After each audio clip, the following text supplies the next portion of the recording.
Engañé a mi marido después de 17 años de matrimonio. Ahora no me habla a menos que las niñas estén en la habitación. Sí, esa es mi vida ahora. Suena mal cuando lo dices así, ¿verdad? Soy Cristina, tengo 42 años, y jamás imaginé que mi vida se convertiría en esta telenovela. Todo el mundo decía que Esteban y yo éramos la pareja perfecta. 17 años de matrimonio, 2 hijas hermosas y una casa en un vecindario donde la gente realmente quiere vivir. Éramos esa pareja que todos miraban y pensaban, metas de relación. Esteban siempre fue el tipo que recordaba los aniversarios sin necesidad de recordatorios en el teléfono. Traía mi comida favorita para llevar cuando tenía un mal día en el trabajo. Cuando Elena y Julia eran pequeñas, se las llevaba en días de papá para que yo pudiera tener tiempo para mí.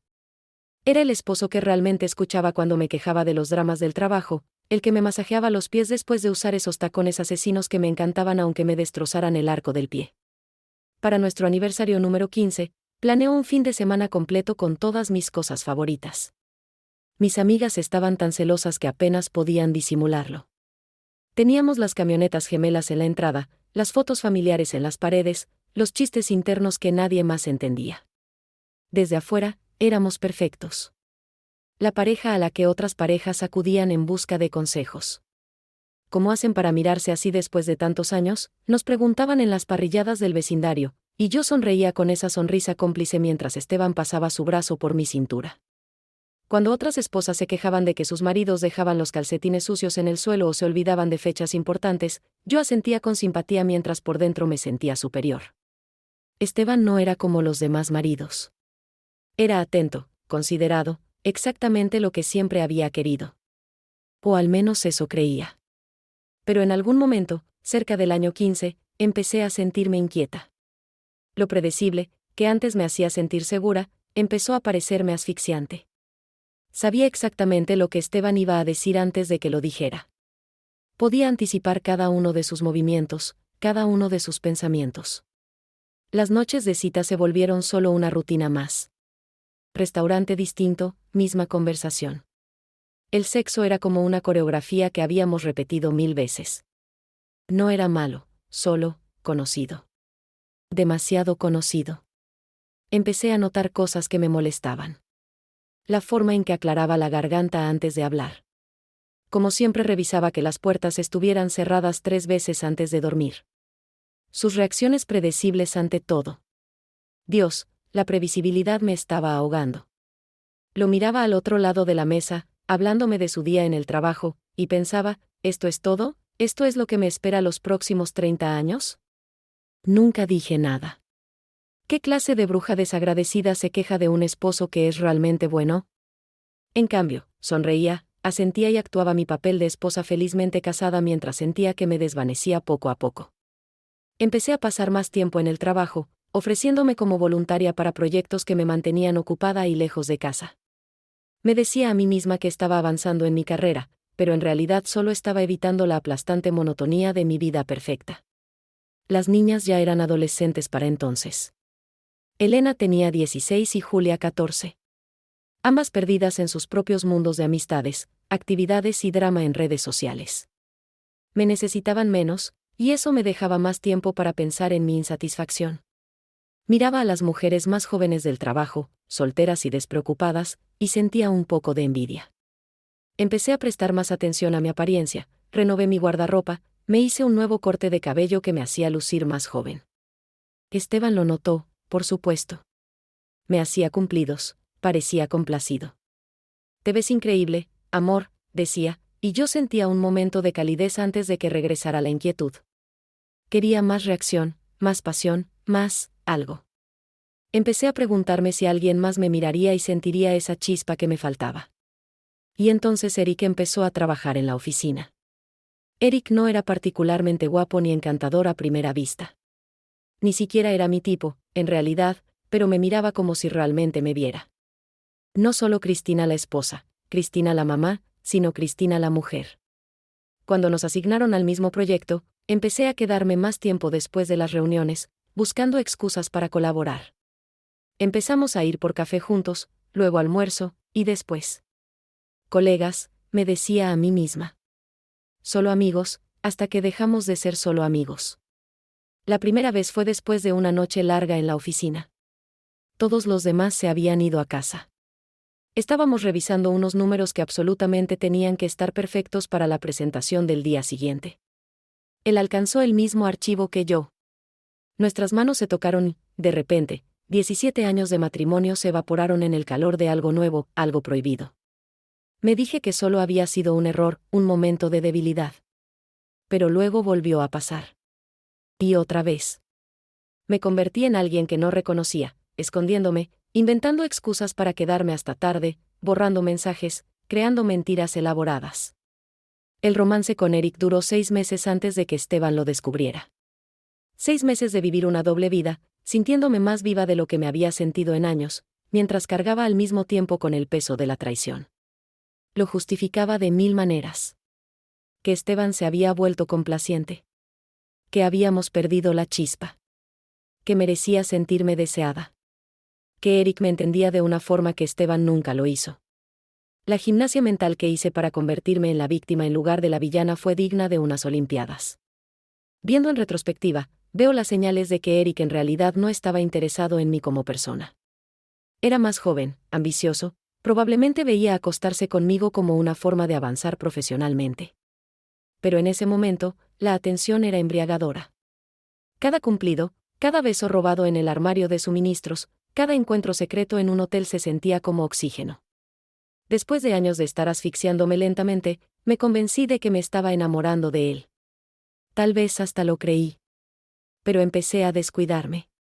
A correr riesgos.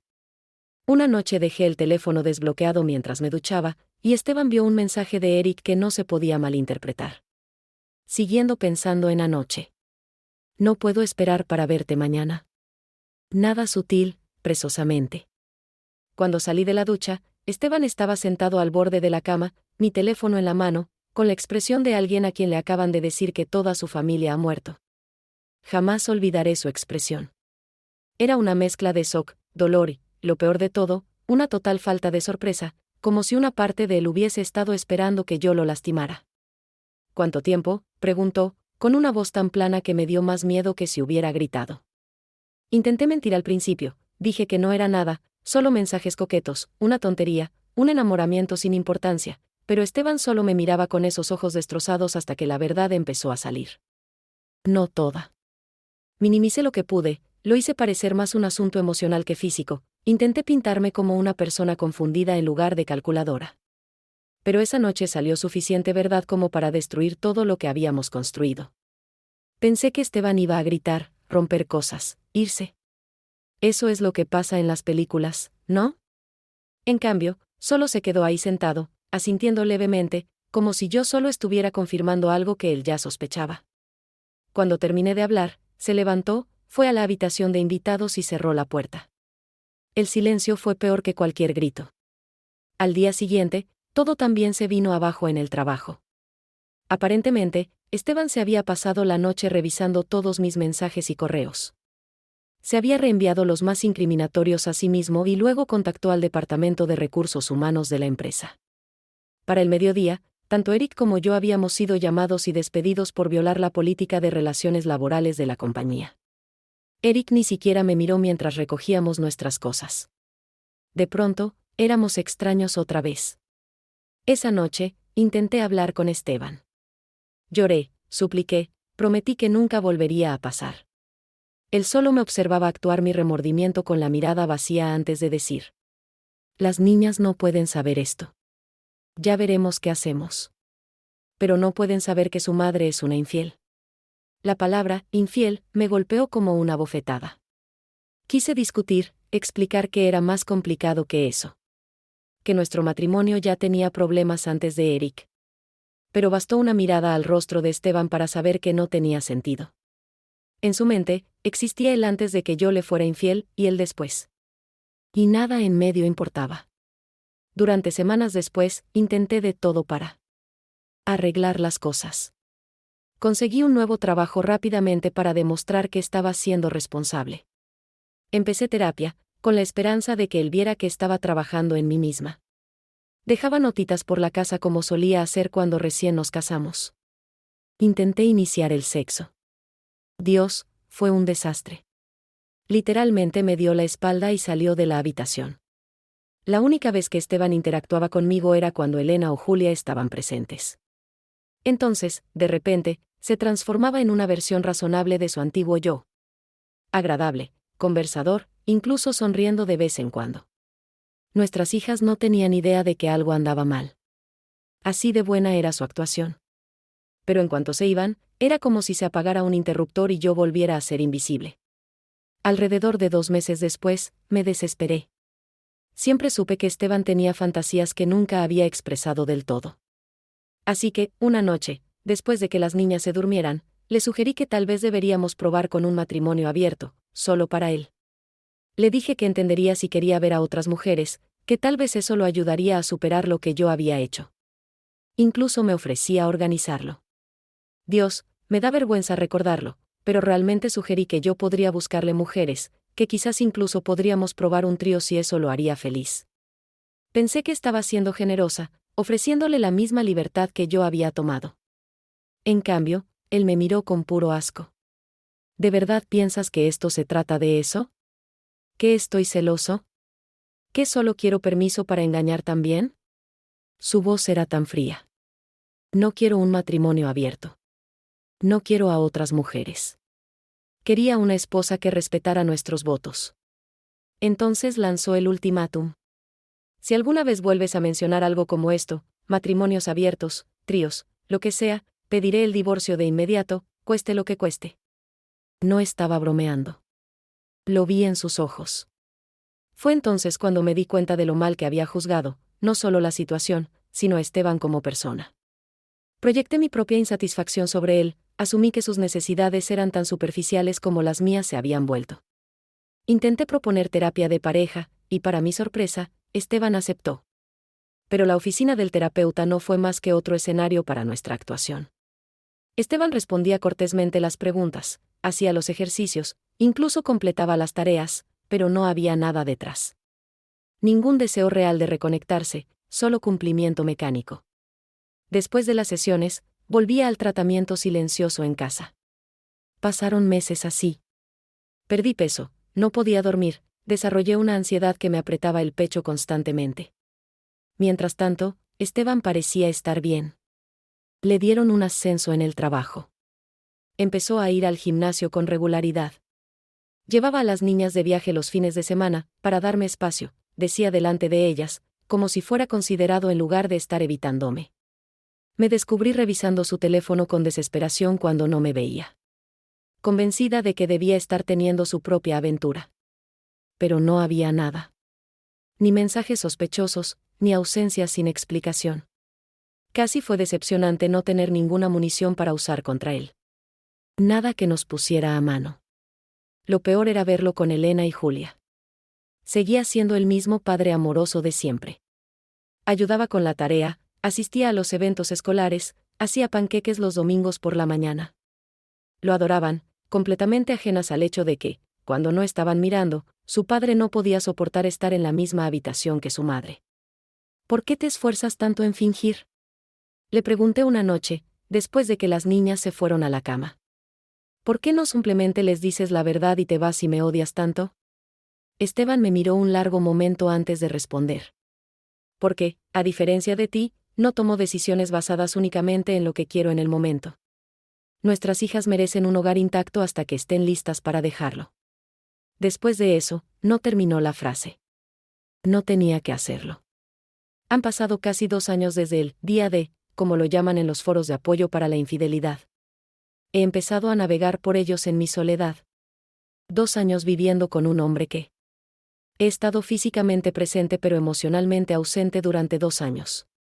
2 años manteniendo la fachada de una pareja perfecta para los vecinos, nuestras familias, nuestras hijas. Elena se va a la universidad el próximo año. Julia la seguirá. 2 años después de eso, el reloj avanza implacable hacia el final de lo que queda de mi matrimonio, y lo sé. He intentado de todo, disculpas, seducción, culpa, rabia, indiferencia. Nada penetra el muro que Esteban ha construido entre nosotros. A veces lo sorprendo mirándome cuando cree que no lo noto. Ya no hay odio en sus ojos, lo cual es casi peor. Solo hay nada. Una indiferencia total. Como si fuera una extraña con la que comparte espacio temporalmente. El esposo que solía notar cada atuendo nuevo, cada corte de cabello, ahora me mira como si no existiera. La semana pasada encontré documentos en su cajón, papeles de planificación financiera, información sobre departamentos en la ciudad cerca de su oficina, un recibo de consulta con un abogado de divorcio fechado solo unas semanas después de que descubriera la infidelidad. Ha estado planeando su salida durante casi 2 años, esperando el momento adecuado. Y me doy cuenta de que mientras yo intentaba desesperadamente salvar algo que ya estaba muerto, Esteban ha estado construyendo pacientemente su ruta de escape. La parte más dolorosa es que todavía lo amo. O al menos, amo al hombre que fue. La vida que teníamos.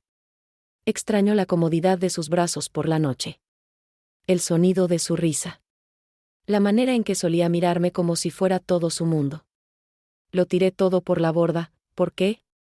Por unos meses de emoción con un hombre que ni siquiera se molestó en contactarme después de que nos despidieran. Anoche, Esteban me habló directamente por primera vez en semanas. Voy a llevar a Julia de compras para su vestido de bienvenida mañana, dijo con un tono perfectamente neutral, como si hablara con una conocida. ¿Quiere que vayamos los dos? ¿Puedes ir tú también? Por supuesto, dije, patéticamente agradecida por esa migaja de interacción normal. No me lo perdería. Asintió y se dio la vuelta para salir de la habitación. Esteban, lo llamé, con la voz entrecortada. ¿Algún día mejorará esto? ¿Algún día me perdonarás? Se detuvo en el umbral, aún de espaldas. Por un momento pensé que no respondería. Ya te perdoné, Cristina, dijo finalmente, con voz suave pero clara. Tuve que hacerlo por mi propia paz. Pero perdonar no significa olvidar, y no significa quedarse. Se fue sin mirar atrás, dejándome sola con la verdad que he estado evitando. Mi matrimonio se acabó. Terminó en el momento en que decidí que mis deseos eran más importantes que mis votos. En 3 meses, Elena se gradúa. En 5, se va a la universidad. Y entonces comenzará la cuenta regresiva de verdad. Veo mi futuro extendiéndose ante mí, papeles de divorcio, vender nuestra casa, dividir nuestras pertenencias, ver a Esteban empezar una nueva vida sin mí, mientras yo me quedo con nada más que arrepentimiento y recuerdos de lo que una vez tuvimos. A veces fantaseo con volver atrás en el tiempo, detenerme antes de enviar ese primer mensaje coqueteo a Eric, antes de quedarme tarde esa noche en la oficina, antes de cruzar líneas que no se pueden descruzar. Pero el tiempo solo avanza, y las acciones tienen consecuencias. Las mías, sin duda, las tuvieron. La noche en que Esteban encontró esos mensajes, me hizo una pregunta que no pude responder en ese momento: ¿valió la pena? 2 años después, mientras duermo sola en nuestra cama king size y él duerme en el cuarto de invitados, finalmente tengo mi respuesta. Nada podría valer este vacío, este colapso lento y constante de todo lo que una vez fue valioso para mí. Tomé una decisión, y ahora vivo con ella. Cada día veo a mi esposo fingir que todavía lo es, mientras planea su salida. Cada noche me acuesto sabiendo que destruí algo precioso que nunca podrá reconstruirse. Y lo peor de todo, no tengo a nadie a quien culpar más que a mí misma. Aunque Dios sabe que he intentado repartir esa culpa, a Esteban, por ser demasiado predecible. A Eric, por perseguirme. A mi trabajo, por el ambiente estresante que me empujó hacia malas decisiones. La verdad es más simple. Y más difícil de afrontar. Fui egoísta. Quería emoción sin consecuencias. Pensé que podía tenerlo todo, la estabilidad de mi matrimonio y la emoción de una aventura. En cambio, terminé con nada más que una cuenta regresiva hasta el día en que Esteban finalmente se marche para siempre. 3 meses hasta la graduación. 5 meses hasta que Elena se vaya a la universidad. 24 meses hasta que Julia la siga. Y entonces comprenderé realmente el costo de lo que hice. Cuando la fachada finalmente se derrumbe y me quede de pie entre las ruinas de la vida que destruí. Nunca pensé que realmente pasaría. No de verdad. Incluso con todas las señales, parte de mí creía que Esteban me perdonaría eventualmente. Que realmente me perdonaría. Que de algún modo encontraríamos el camino de regreso el uno al otro. Pero la semana pasada, Elena se graduó. Nos sentamos uno al lado del otro en el público, aplaudiendo y vitoreando mientras cruzaba el escenario con toga y birrete. Los padres de Esteban estaban allí, mis padres también. todos desempeñando nuestros papeles en este desfile de familia feliz. Después de la ceremonia, mientras posábamos para las fotos, el brazo de Esteban sobre mi hombro se sentía como el de un extraño. Su sonrisa nunca llegó a sus ojos cuando me miraba, aunque sí era genuina cuando abrazaba a Elena. Organizamos una pequeña fiesta en la casa, nuestro último evento como una unidad familiar completa, aunque nadie más lo sabía. Esa noche, después de que todos se fueron y las niñas se fueron a la cama, Esteban me entregó un sobre. Dentro había papeles de divorcio ya llenos, esperando únicamente mi firma. He sido más que justo con los arreglos financieros, dijo con voz impasible, como si habláramos de una transacción comercial. Puedes quedarte con la casa hasta que Julia se gradúe si quieres, o podemos venderla y dividir las ganancias. Ya encontré un departamento en el centro. Me quedé mirándolo, mientras la realidad finalmente se hundía.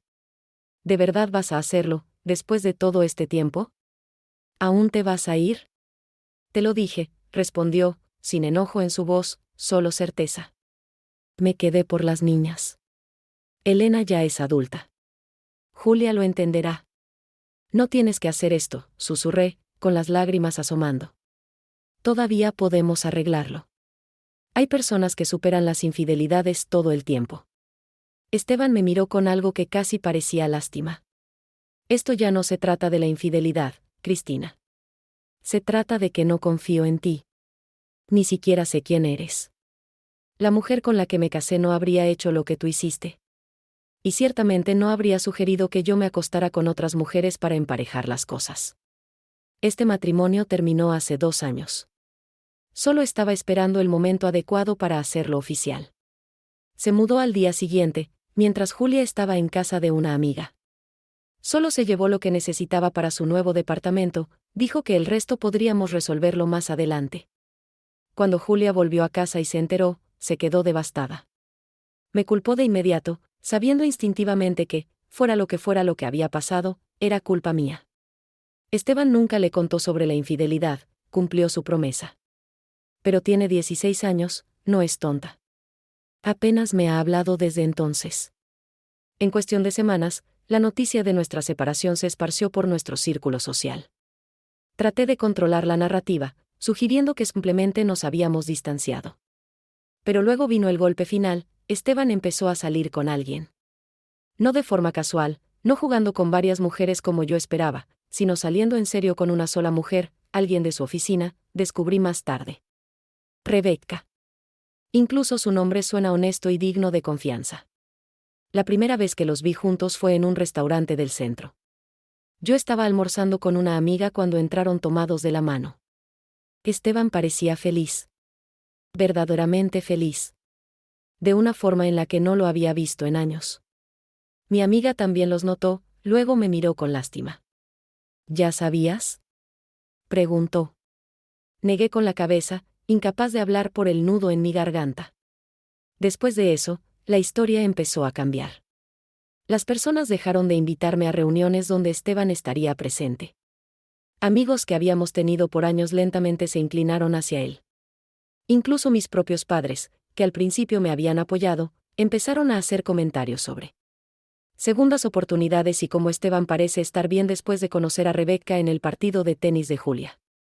8 meses después de mudarse, Esteban le propuso matrimonio a Rebecca. Julia me lo dijo, con una voz que mezclaba emoción y acusación. Papá se va a casar otra vez. Rebecca es muy agradable. Realmente me escucha cuando hablo. El divorcio se finalizó el mes pasado. Esteban y Rebecca se casarán en primavera. Julia pidió vivir con ellos después de la boda. Elena llama desde la universidad, pero cuando está en casa visita el apartamento de su padre, y solo pasa por la casa por obligación. La hermosa casa que antes estaba llena de amor, ahora se siente como un museo vacío de una vida que ya no existe. Finalmente obtuve las respuestas a preguntas que antes tenía miedo de hacer. Esteban no había estado planeando su salida en secreto desde el principio. Él realmente intentó perdonarme. Fue mi comportamiento después lo que mató cualquier posibilidad de reconciliación. La manipulación, las sugerencias de matrimonio abierto, la negativa a asumir toda la responsabilidad. Como dijo en nuestra última conversación real. No sentías arrepentimiento por haberme engañado. Sentías arrepentimiento por haberte descubierto. Tenía razón. No sentí verdadero remordimiento. No al principio. Solo estaba desesperada por evitar las consecuencias, por mantener mi vida cómoda intacta. Para cuando entendí lo que realmente había perdido, ya era demasiado tarde. La semana pasada me encontré con Eric, la primera vez desde que nos despidieron a ambos. Él también está casado ahora, con alguien más joven. Apenas me reconoció, solo asintió con la cabeza. El apasionado amorío por el que destruí a mi familia ni siquiera fue lo suficientemente memorable para que él se sintiera incómodo al verme de nuevo. Solo otra conquista en su espejo retrovisor. Así que aquí estoy, sola en una casa demasiado grande para una persona, con fotos que no soporto mirar pero que no me atrevo a bajar.